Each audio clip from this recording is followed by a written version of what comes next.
वीर समजदार कड़वा है, वीर समजदार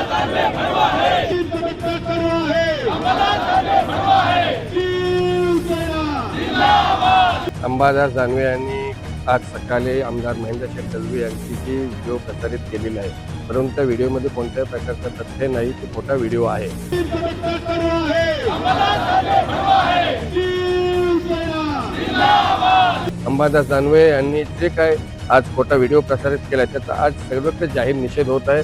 आणि आज रोहा, अलिबाग, मुरुड येथे सुद्धा त्याचा पुतळ्याचं दहन करून प्रत्येक शिवसैनिकांनी निषेध केलेला आहे. आणि अंबादास दानवे यांना आमची सांगणं आहे की आमदार महेंद्र शेठ दळवी यांची माफी मागा, नाही तर शिवसेना स्टाईलने त्यांना उत्तर दिलं जाईल.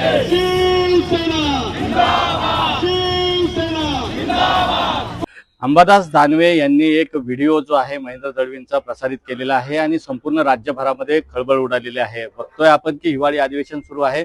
नागपूरमध्ये देखील मोठा गदारोळ त्या व्हिडिओवरून झालेला आहे. मात्र दुसऱ्या बाजूला रायगडचे जे शिवसैनिक आहेत ते प्रचंड चिडलेले आहेत. शिवसेनेचे जिल्हा प्रमुख राजाभाई केनी यांनी या ठिकाणी आंदोलन केलं आणि आपली भूमिका मांडली. भाई, काय सांगाल, कसं बघता या सगळ्या प्रकरणाकडे, काय सांगाल? अंबादास दानवे यांनी आज सकाळी आमदार महेंद्र शेठ दळवी यांची जी व्हिडिओ प्रसारित केलेली आहे, परंतु त्या व्हिडिओमध्ये कोणत्याही प्रकारचं तथ्य नाही, ते खोटा व्हिडिओ आहे. अंबादास दानवेचा बोलवता धनी कोणतरी वेगळा आहे. कारण गेल्या नगरपालिका निवडणुकीमध्ये राष्ट्रवादी काँग्रेस पक्षाने ज्या आमदार महेंद्र शेठ दळवी असू द्या, भरत शेठ असू द्या किंवा महेंद्र थोरवे असू द्या, यांच्या विरोधात जी टीका टिप्पणी केली आणि त्याचाच एक भाग म्हणून एक कुठेतरी या हिवाळी अधिवेशनामध्ये कुठेतरी एक वेगळा महाराष्ट्रामध्ये चर्चेचा विषय व्हावा म्हणून जनतेमध्ये एक संभ्रम निर्माण करण्यासाठी आमदार महेंद्र शेठ दळवी यांना टार्गेट करण्याचा प्रयत्न केला जातोय. परंतु अंबादास दानवे यांनी जे काय आज खोटा व्हिडिओ प्रसारित केला त्याचा आज सर्वत्र जाहीर निषेध होत आहे.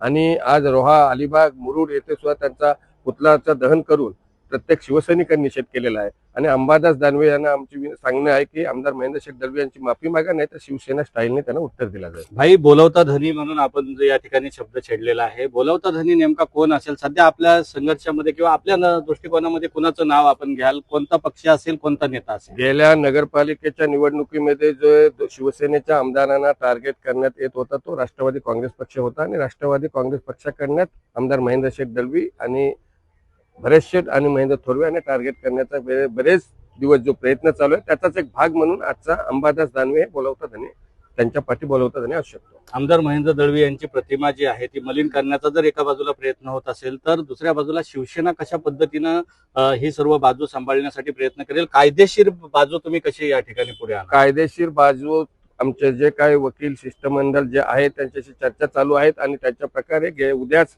पोलीस अधीक्षक यांच्याकडे आम्ही लेखी तक्रार करणार आहोत. आणि अंबादास दानवे यांच्यावर गुन्हा दाखल करण्यासाठी जिल्ह्यातील सर्व पदाधिकारी आणि शिवसैनिक उद्या पोलीस अधीक्षक यांना भेटणार आहेत.